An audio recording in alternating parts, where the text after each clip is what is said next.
Olá, inventores e inventoras da história, tudo bem com vocês? Hoje vamos falar de um tema que gera muita polêmica e até uma certa confusão. Afinal de contas, você sabe aí o que é ser de direita e o que é ser de esquerda quando a gente fala de política? Bom, se você quiser finalmente entender o que isso significa, fica comigo, que é sobre isso que a gente vai falar hoje por aqui.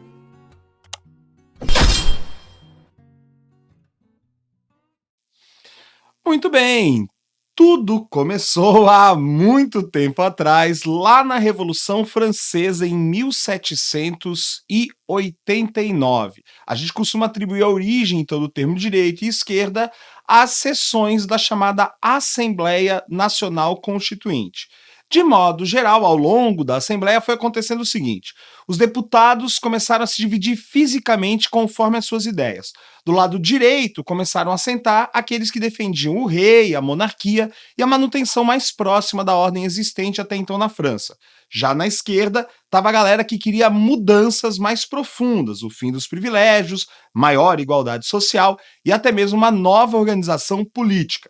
Com o tempo, essa divisão física passou a representar essas duas visões de mundo.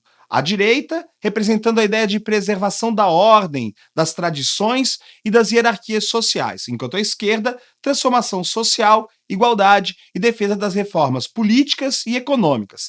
Essa categorização acabou se espalhando pelo mundo e cada país, claro, foi se adequando e foi construindo movimentos mais ou menos passando por esses dois caminhos.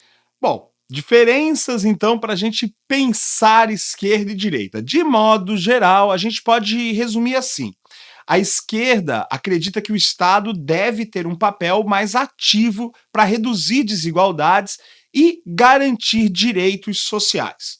Já a direita prioriza a questão das liberdades individuais, da propriedade privada e também a preservação das tradições, aceitando que desigualdades podem existir como uma consequência natural das diferenças entre as pessoas. Mas cuidado, isso não é uma regra rígida dentro de cada espectro. Existem posições mais moderadas e outras mais radicais. Por exemplo, na extrema esquerda estão grupos que defendem transformações profundas como o comunismo. Já na extrema direita aparecem algumas correntes ultranacionalistas e autoritárias. Ao longo do tempo, diferentes pensadores ajudaram a gente a pensar, ajudam, aliás, né, a pensar e a explicar essa divisão clássica entre direita e esquerda. Vamos então olhar como alguns desses pensadores projetam essas diferenças. A gente começa com Norberto Bobbio, né? Para ele, a principal diferença está na questão da igualdade. Enquanto a esquerda lutaria para reduzir desigualdades por meio de políticas públicas e a intervenção do Estado, a direita consideraria as desigualdades como algo natural e valorizam a liberdade individual, mesmo que isso mantenha as hierarquias sociais.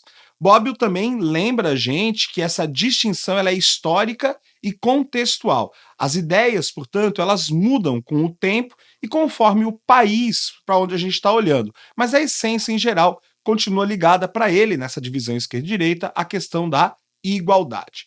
Já o pensador Raymond Aron, ou Aron, né, a diferença está em relação ao progresso. A esquerda seria mais otimista, né, com relação às mudanças, acreditando que a sociedade pode evoluir com reformas sociais, enquanto a direita seria mais cautelosa e preferiria preservar tradições e instituições para evitar instabilidades. Ele também destaca como um ponto importante que a esquerda arrisca até limitar a liberdade para garantir a igualdade, enquanto a direita prefere manter a liberdade, mesmo que isso traga a questão da desigualdade.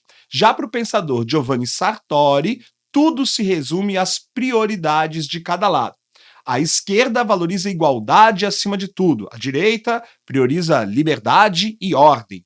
Ele também destaca que a direita tende a defender mercado e propriedade privada como garantidoras da liberdade, enquanto a esquerda aceita limitar essas liberdades em função de reduzir as desigualdades. Já Maurice Duverger vê a diferença de forma um pouco mais histórica, com a direita ligada ao conservadorismo e à defesa das elites econômicas e sociais, enquanto a esquerda se aproxima de movimentos populares e defenderia os oprimidos. Para esse autor, outro ponto importante a ser destacado é que a direita tende a ser mais nacionalista, enquanto a esquerda tenderia a ser mais internacionalista na busca de uma cooperação entre diferentes grupos e diferentes povos na humanidade. Já o pensador Erich von Koheldt-Leggin, não sei nem se eu falei certo, critica a própria divisão entre direita e esquerda, dizendo que ela pode ser simplista. Para esse pensador, esquerda buscaria uniformidade, tentando criar uma sociedade mais igualitária e mais padronizada, enquanto a direita é que valoriza diversidade, defendendo diferentes formas de vida, mesmo que isso gere desigualdade. E, claro, a gente tem que trazer aqui uma referência no campo da sociologia, Anthony Giddens. Ele traz a visão mais atual. Para ele, na era da globalização, essas velhas divisões não servem mais para explicar tudo. Questões como a tecnologia, meio ambiente e identidade estariam mudando o cenário político. Ele propõe então o que chama de terceira via, um caminho intermediário que busca unir eficiência econômica com justiça social, superando a oposição mais tradicional entre direita e esquerda.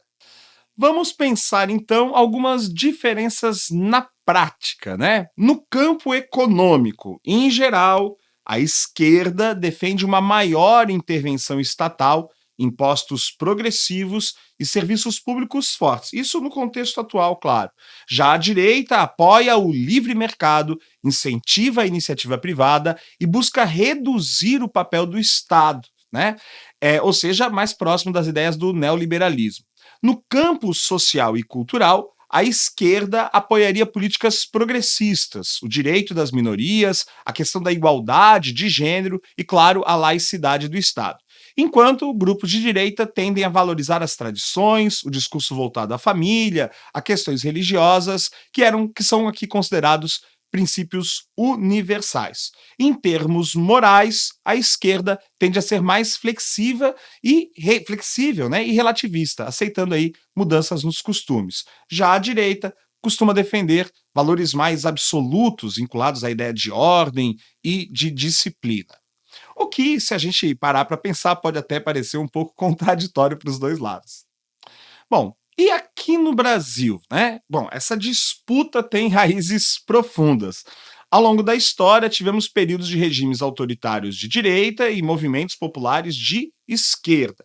Nas últimas décadas, a política brasileira acabou se polarizando bastante, né? Com o debate principalmente em torno do papel do Estado na economia, a questão do direito das minorias e os rumos que o Brasil deveria seguir, dividindo aí a população, mais claramente chamando atenção para esse debate entre ser de esquerda ou ser de direita, fazendo com que as pessoas até muitas vezes tomassem lado sem entender exatamente o que cada um desses lados de fato defende e os impactos que isso tem na vida. Do ponto de vista prático, no campo da política, a gente pode trazer alguns exemplos de partidos de direita e de partidos de esquerda, ainda que a maioria deles, na verdade, circule ali mais o centro, né? O centro-direita e a centro-esquerda.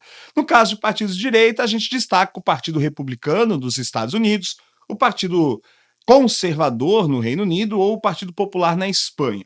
Já no campo da esquerda, em geral, o Partido Democrata seria a esquerda americana, mais para uma centro-esquerda, enquanto o Partido Trabalhista seria, né, teria esse papel no caso do Reino Unido. Já para fazer a contraparte espanhola, teremos o Partido Socialista.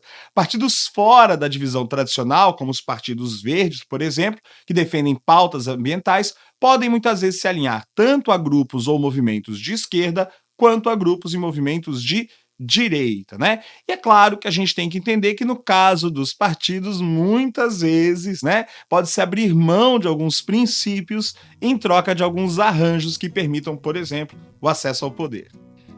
Pra gente concluir aí, eu espero que você tenha conseguido chegar aí na definição, se você se identifica mais com os grupos de esquerda ou com os grupos de direita, mas sabendo também que ninguém está preso a essas definições, é importante então entender que isso vai muito além de escolher um lado, né? É mais sobre compreender valores, prioridades e visões de mundo e saber que mesmo os partidos não necessariamente vão sempre concordar com tudo. Quer dizer, dentro do partido todo mundo concorda com todas as práticas.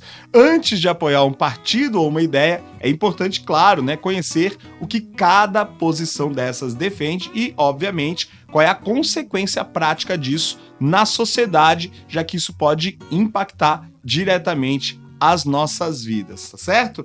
Bom, se esse vídeo de alguma forma te ajudou a entender melhor o tema, ou pelo menos te fazer refletir um pouquinho sobre isso, eu peço que você não deixe de curtir, compartilhar e, claro, se inscrever aqui no Inventando História, tá certo? Eu tô sempre aqui te esperando para mais vídeos, eu e o professor Alan, e até o próximo. Tchau!